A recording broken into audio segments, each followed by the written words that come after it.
This is awesome. I wanna welcome you and introduce you, give you proper introduction as the president and Yeah. CEO of Baker Ripley. We were having such a great organic conversation, which are always how they start off best. But I'd like you to just introduce yourself to the audience. So can you talk a little bit about your background? Why were you also motivated to join Baker Ripley? That's great. Well, thank you for having me. So, I am the president and CEO of Baker Ripley, Claudia Aguirre. And, this journey is 34 years in the making. Right out of school, I thought I wanted to be a politician, a lawyer, something in that field.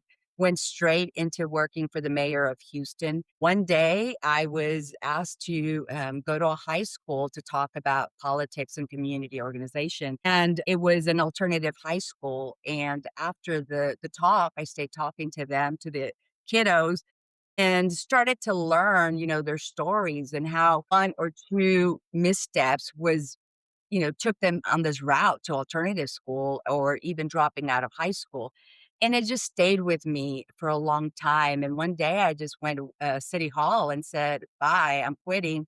Went straight to alternative certification, got my teaching certificate, went up the ranks, principal, assistant superintendent. And one day, we had Katrina, Wow. devastated Louisiana, right? And all of our neighbors, they started flooding here to Houston. And the mayor then said, hey, they are our neighbors. We are welcoming them, but didn't know how to work this. We'd been working together with them for a while. So he said, hey, Claudia, come on. Can you come, work with the city, work with the communities? So I did. I left the education, went back to government, spent a few years working with him and doing the community development. And at that time, then I started to meet all the nonprofits, including Baker Ripley, and saw that they truly were the intersection of everything that needed to happen in Houston. It was where our neighbors, policy, funding, every macroeconomic policy, all the way down to the very micro piece and community. So said bye to City Hall and came to work for Baker Ripley. And that was 15 years ago. And 8 years ago, I became the CEO. That's amazing. If you had to explain it to someone that you had just met, even myself, what ultimately is the mission of Baker Ripley and what are some of the specific things that, the organization does on a day-to-day and annual basis? Yeah. So our mission is really clear. It is to provide resources, education, and connection to our vulnerable communities. And so, that is a pretty broad way. We like to say we help neighbors earn, learn, belong, and be well. And we do that through operating Head Start program, community schools, workforce centers, entrepreneur program, immigration, STEM youth programs, senior programs. So any type of connection that they might need to earn, learn, belong, and be well in a region like Houston, that's what our work is. And it evolves through the years. Our programs change, but we're pretty much grounded on that mission. And probably more critical than that, what I'd like you to know is that our purpose is to keep this region a place of opportunity for the most vulnerable communities. So that's kind of the work that anchors us into what we do in community centers and in all of our locations. And if I'm putting you on the spot, you can obviously feel free to talk in general First terms, thought, but explain to us the scale that you're operating at or, in kind of maybe in any sort of numbers to give absolutely. the audience a size of your So impact. we are a $700 million organization. About 98% of that is public dollars. We have local, state, and federal dollars. And we do about 2 to 300 million of those 700 in what we call support services. This is where public entities give us dollars to disseminate, right? Whether it's through utility assistance, through home assistance, through any, buying boots and childcare, any type of assistance. So there's about 2 to 300 million of that. And then there's that last 2%, maybe it's about 15 million that is private or foundation, and that's what pays really our innovation. The core of our organization, community centers, where our immigration, entrepreneur programs, youth programs, where that is at. So we are a very large scale organization, and we purposefully did this in a way that we wanted to be large in scale so that we can be responsive, right? We're also pretty much one of the go-to organizations when crisis hits this region. So we needed to maintain a large infrastructure, but completely rooted in community. So we're large when it's needed and small when it matters. That's amazing. I want to dig deeper on that. I want to tie it in by mentioning some other facts. The organization was founded in 1907 by Alice Graham Baker. So this to be able to endure for this many years now, 119 or so years is incredible. Then to be at your scale is amazing. There's a lot of nonprofits leaders that may be listening to this that they just started their nonprofit a year ago, a few years ago. They're maybe doing a few hundred thousand in revenue, a million in revenue. They have grand ambitions. They're trying to change the world. As you reflect on it, right, and being a steward now of this organization that was there for many years before you came in to lead it, what do you think are some of the things and the traits that have made it be able to be so successful for such a long period of time? A few things I can go, but I want to really talk about one of the main ones, and that is to be able to evolve. Many times, I've been in this sector for so long. We tend to grab onto either our passion or a program that meant so much to communities or dollars that were geared towards certain strategies and you know community development, it reiterates every few years. So the ability to say we have to evolve when things no longer serve us, right? This sense that programs are not the definition of your organization. They should not define you. If you center yourself with your purpose and what values and what are the non-negotiables for you, and really think about programs as strategies, as tactics, and how to really look at them on, when new investment comes the way of region, you got to think about those dollars in a way of saying, well, how can we evolve to be able, to receive some of these dollars? Some people will think about it as, are you chasing the money? Right. And so it's a very clear line that we set in the sand. No, we're not chasing dollars.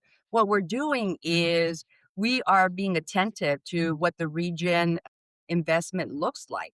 Where is the public dollar? Where are the private funders funding? What is the interest? And then we have to intersect it with what communities are aspiring for, right? And so being able to redesign your program, being able to redesign your strategies and being really loose with how tight you hold on to those specific programs. And by the way, you know, before all of that, your staff needs to know right as they begin that you are working for an organization, an agency that's vision and purpose is this. You're not working for a program because there is more chances than not that those programs will either sunset, end, be caught, whatever the word is we use in this field. So the ability to evolve. And a second to that, just real quickly, is you have to deliver. When you say you're going to do something, you do it. And so much of our reputation and trust has come from being very clear what our commitment is, not only to our funder, but to the people we serve. If we say we're going to do something, that's what we do. And if we can't or something is holding us back, you have to communicate. You have to be honest and true to what those commitments were. I love all of that. Thank you for sharing that. I think it's really, really relevant. Speaking of relevance, I'm curious as you share all of that, right, and reflect on the long-standing history of Baker Ripley. What do you think about your founder, S. Graham Baker? What do you think is still relevant about her vision today for the organization? So Alice Brown Baker, I'll tell you, was the grandmother to Secretary James Baker No and the kidding. Baker family. Cool. right, Secretary of State under Bush. And so the family is very much embedded in Houston. And she founded us as part of the settlement house movement, which was organizations that were coming up to make sure that the new immigrants that were coming here were able to assimilate into the states, into the country. Mhm. And the belief that she had about proximity, the belief that she had that we're not the saviors of people's problems, right? That we have to be close enough to community so that we understand community. And again, programs have come and gone, but I think her belief and vision that you have to co-create with the people that you serve, that you have to be in the communities, thus our community centers and why we won't let those go. You have to be right at the place. People don't aren't going to come to you at an ivory tower, right? You've got to be in communities. And that was her philosophy. And we continue to believe it and we continue to live it out every year. Thank you for sharing that. That's awesome. I'm curious too, when you think about right now, the challenges that nonprofits are facing with respect to maybe it's funding cuts or it's growing uncertainty about the future, how do you navigate this organization to continue to make sure that you're around for another 100 years plus? Yeah, I mean, that is such a great question. You know, as I said, community development, it seems to go through like a 7 to 10 year cycle and see that in all experience. You see investment kind of moving every 7 to 10 years. And so one, you have to be aware of that. You have to be aware that you're always planning for the next few years and what that's going to look like. And I think it's really hard for so many of us as nonprofit leaders to pause the day-to-day stuff and look at tomorrow, right? And so the way to think about what the research is saying, who's saying what, these institutions that are actually showing us what the blinking lights are going to be. You got to get there. You got to get there before it happens. So forcing yourself to put yourself in the shoes of, Claudia 3 years from now, 5 years ago, 5 years from now. And so today, what I see is we've actually outgrown the way our nonprofit sector works in terms of budgeting and funding.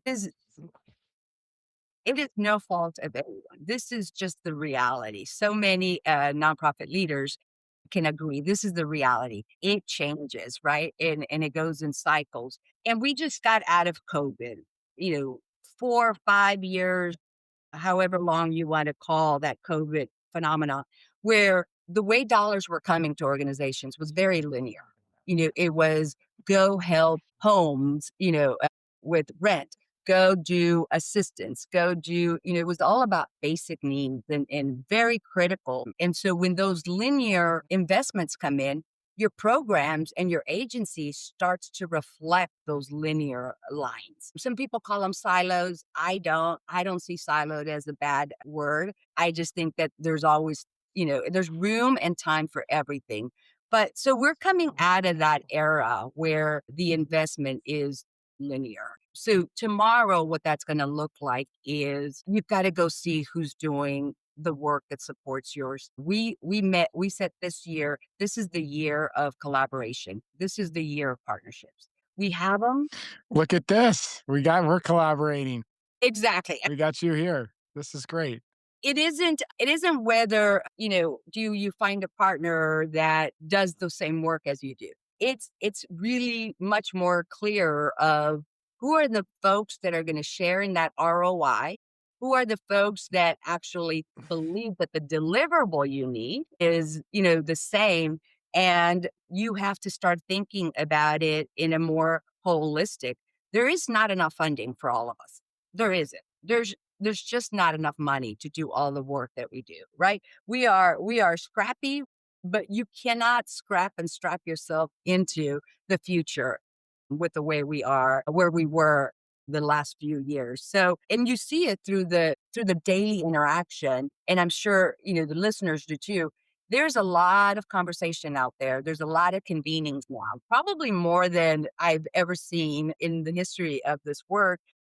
We do this quite a bit with one big example is we have 4 Head Start providers in this region. And for years, we all receive our money and we all go on our way and we operate. About a year and a half ago, as early childhood starts to get the attention it's so is needed, we decided to convene a whole group and start asking as one group the different foundations for investment.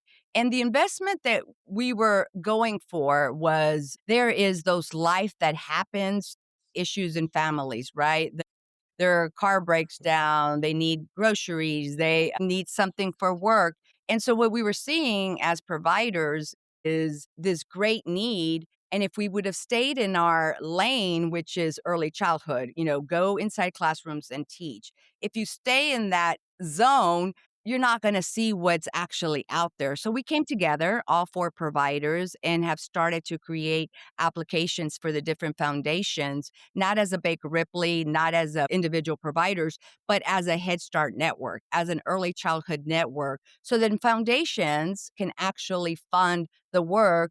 And then we have created a little council where we decide how to, distribute and disseminate those dollars. There's this great desire from foundations and private funders and others to fund collaborations. But I think that the way we've seen it is the intention is collaboration, but the impact is competition, right? There's this. I'd like you to go. I want to just only interrupt you.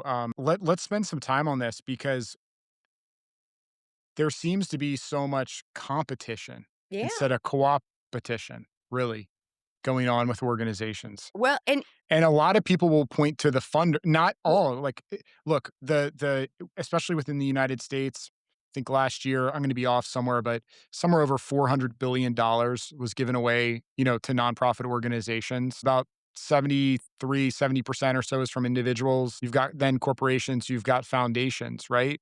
So there's a lot of dollars at play. So it's not putting a label and saying all by any means. right. It's a big industry. But yeah, talk more about that, like from the fund, what the funders, what they're looking for from a collaboration perspective, and then what actually happens when the rubber meets the road, down the line. Yeah. So, again, the collaboration is such a beautiful word in this sector, right? Everyone either wants to do it or claims is doing it. And how do we go beyond just writing support letters for each other or referring our neighbors and clients to each other, right? That is not collaboration. And that's not really what is going to get us to the next level of funding. I think as a funders, they are interested in funding strategy, an impact, something real, and they want it managed well, right, with their money. And so the name of the nonprofit doesn't really matter as much as what those deliverables are and can it get done well. So I think one of the responsibilities for an organization like ours at Baker Ripley that has a larger one is to really bring in some of the smaller, more impactful grassroots organization and wrap that around our program so that when people come in, it doesn't matter whether Baker Ripley staff person is handling them or someone else's staff. People just want to come in and get the support they needed. So I think the way we get there also is one of your questions about it is we have to define what competition is. And I'm a big believer of like calling what this is and what this is not.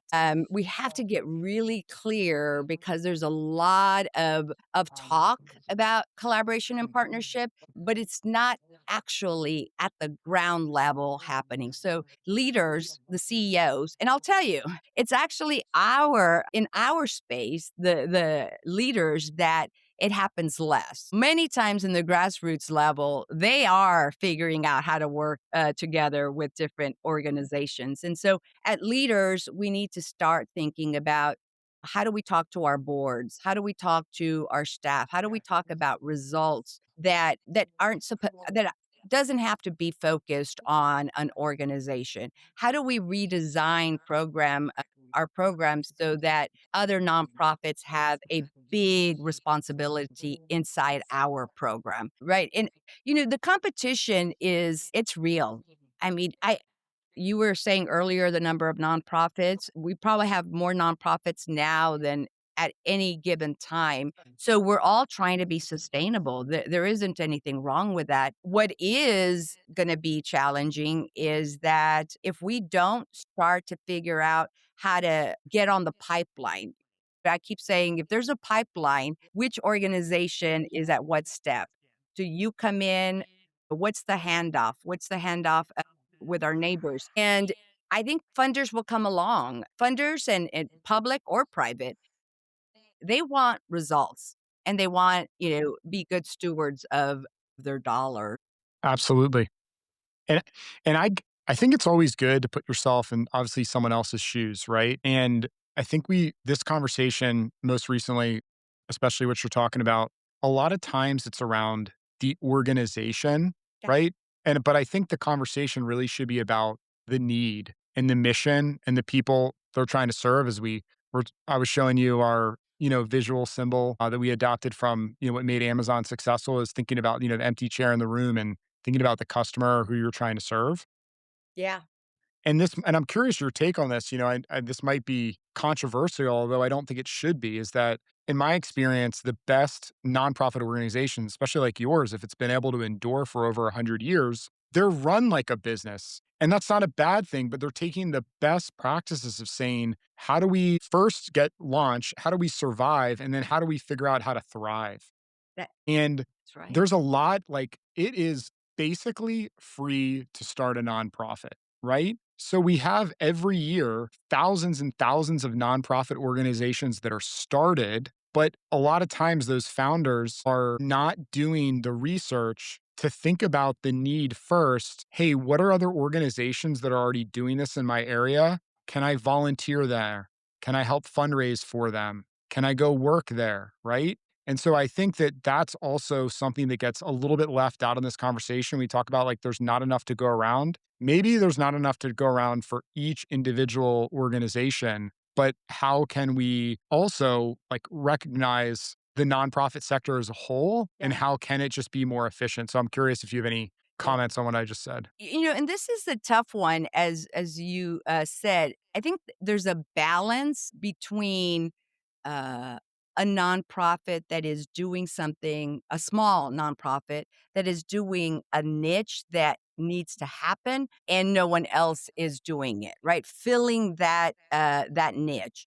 And yes, you could go about it two ways. You can go do it, or you can partner with an organization that has capacity to take that strategy on. That's how we've done quite a bit of work, right? We've had work where folks passionate about something, either after they started or before they start, will come talk to us and talk about their passion about this. And what we offer is we offer the infrastructure, right? If you're a smaller startup, like anything else, you're responsible for marketing, development, finance, accounting, contracts, procurement, and the understanding that nonprofits to thrive, they've got to be able to learn and know how to mix the two together, how to operate public dollars with private dollars. And there's a lot of accountability for those of us that have public dollars. We know it's a report every 2 weeks in green ink, red paper, right? It is so structured of what we have to do that many times, smaller organizations or 1, 2 team organizations that just don't have the time for that. So they never really can grow in that field. But that's the field that really anchors your growth as an organization. And the way I see it, it's our money, the community's money. We sent it to DC, we're getting it back. So we Hmm. to go and figure out how to make those public dollars work. And, we talked about funders earlier. They're getting smarter and smarter about, wondering why pay for something that public is either responsible for or is doing. Right? Public resources is doing something rather than private dollars. So I think for the second part of that question, Stephen, is we also as organizations have a responsibility to make sure that those smaller organizations that can't be a part of Baker Ripley and that are very much needed, that they get the support they need. They get the coaching, they get help with the infrastructure. I'm not one to say, don't start a nonprofit, but I would be the first to say that there are many ways to get your passion delivered. There are many ways of getting or being a part of an organization, of an organization that is creating change. We just have to be smarter about it and have more honest conversations like this. We need to start talking about really what the elephant in the room is. And it's Yes. money. Money, money, money is that elephant in the room. And, as you were saying about enduring 118 years, it is that opportunity to just say, how do we think of investment, resources different? And we've removed ourselves from certain areas just because it didn't serve us anymore. It wasn't something that we could continue to do. And those are those hard conversations because nobody wants to cut a program or end it. But resources are not limitless and they are going to be much more catered to results and outcomes and move away from this outputs and this linear delivery service. Thank you. That's really thoughtful, and I really appreciate your perspective on it. What I want to ask you is, while we've established that the nonprofit industry and sector as a whole is large, and obviously Baker Ripley, big organization, right? There is a movement within there, and you're talking about how funders are getting smarter and thinking about dollars and the allocation, all of that. What has been an interesting trend that does seem to be getting traction, um, is trust-based philanthropy. And so you see that in a Mackenzie Scott with her foundation. She's giving away billions of dollars a year, and they're doing research to look at organizations that have a track record, but they're giving them the dollars and saying, "Hey, here's, a couple million bucks here and a few million bucks there, $10 million here. We believe in you to utilize these." So I'm curious your take on, because I always love the yin and the yang, right? And Yeah. when you kind of have like conflicting things, but somehow it can work as well. What's your thoughts on that type of movement of the trust-based philanthropy? So I'll start answering with an earlier comment that I said, we go after every public dollar to bring back to the region, right? It's ours, we bring it back. But we also have to look at what it's limited, right? The most of the innovation is not received by answering RFPs or by public dollars, right? By the time there's a public dollar or a public program, that is because it has been compromised, it has been seen, it has been designed all the way through that our most recent community challenges evolve from that quicker than public dollars. Why this move towards innovation around around private, and the sense that folks are getting really smart about community development or social issues and understanding that you have to quickly evolve. It's a new community is gentrification, housing, rural, urban. These issues are real and they're evolving. And so when foundations or individuals say, look, we want the organization that believes A, B, and C, and we're going to give you these dollars. And these organizations like ours that say, yes, because we know how best to make it melt. We know where we are challenged with, as we said with the Head Start program, right? It is completely funded, federal dollars, but there are just those few things that are the gap between operating it and excellence in impact, right? So we bring those private dollars in there.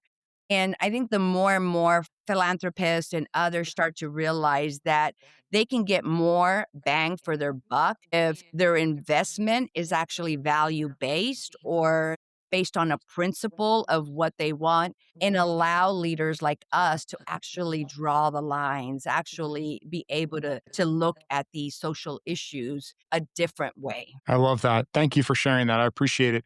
As you're entering your 19th year, what gives you confidence about the future? And in this visionary role, leading the CEO, like being focused on the future, what does that look like for you and the organization?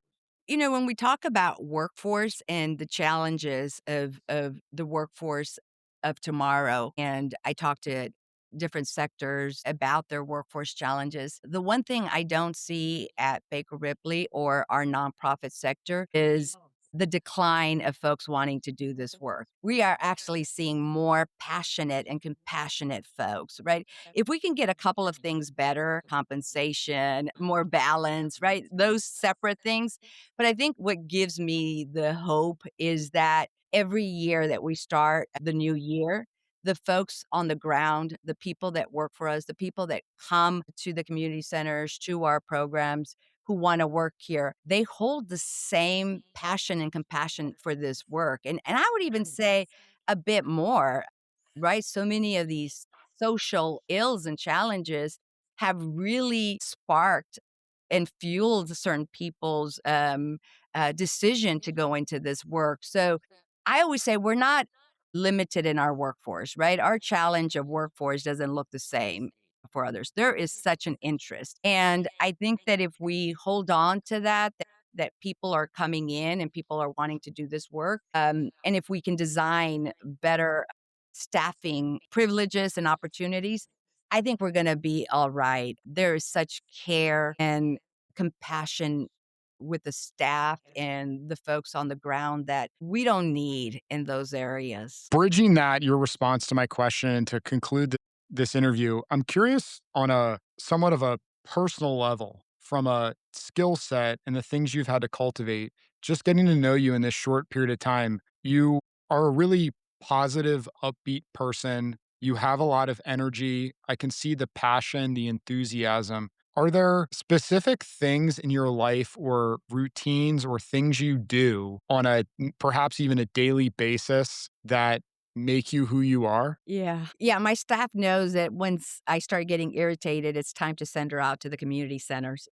So, They bring me food for me. I they oh, because I bring get you food. hangry. That's what I thought you were gonna say. Okay, I gotcha. Everyone knows us, right? It starts to creep up on me, this administrative exhaustion, and thank you for saying that. It is a very difficult thing, but when you love what you do. And so I get back to our roots. I go to the community centers, but I would end with the core statement that our CEO passed down to me, was passed down by the other CEO, and started from our beginning, which is we're not here to save anyone.